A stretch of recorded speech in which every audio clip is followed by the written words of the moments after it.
అలసిన వానికి ఓరడించు మాటలు.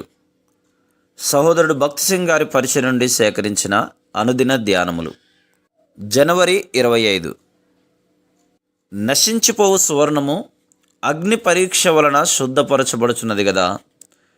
దానికంటే అమూల్యమైన మీ విశ్వాసం ఈ శోధనల చేత పరీక్షకు నిలిచినదై యేసుక్రీస్తు ప్రత్యక్షమైనప్పుడు మీకు మెప్పును మహిమయు ఘనతయు కలుగుటకు కారణమగును.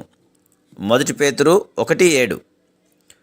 ఇప్పుడైతే సియోనును కొండకును జీవము గల దేవుని పట్టణమునకు అనగా పరలోకపు యెరూషలేమునకును మీరు వచ్చియున్నారు.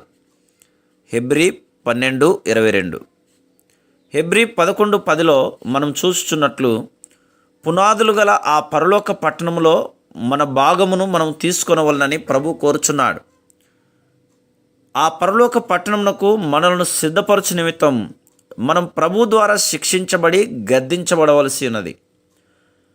ప్రభు తాను ప్రేమించు వారిని శిక్షించి తాను స్వీకరించు ప్రతి కుమారుని దండించును అని కుమారులతో సంభాషించినట్లు మీతో సంభాషించు ఆయన హెచ్చరికను మరచితిరి.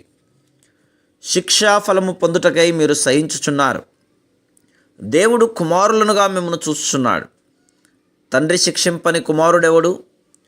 కుమారులైన వారందరూ శిక్షలో పాలు పొందుచున్నారు. మీరు పొందని ఎడల దుర్బీజులే గాని కుమారులు కారు. హెబ్రీ 12:6-8 మనం పరలోకపు పట్టణములో పరలోకపు రాజులుగా ఉండుటకు, దానిని నిత్యత్వమునకు స్వతంత్రించుకొనుటకు మనము దేవుని పరిశుద్ధతలో పాలువారం కావాలను. మనము ఎడతెగక ప్రభువుచే శిక్షించబడవలను. ప్రస్తుతమందు సమస్త శిక్షయు దుఃఖకరంగా కనబడినే గాని సంతోషకరంగా కనబడదు. అయినను దాని యందు అభ్యాసం కలిగిన వారికి అది నీతి అను సమాధానకరమైన ఫలమిచ్చును. హెబ్రీ 12:11.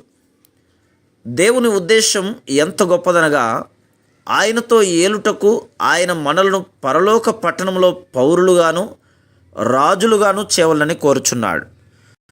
అచ్చట దేవదూతలు మనకు పరిచారం చేయుటకై నియమించబడిరి. హెబ్రీ 1:13-14. అంత్యదినములలో దేవుడు సమస్తమును చలింపజేయబోచున్నాడు. హెబ్రీ 12:26.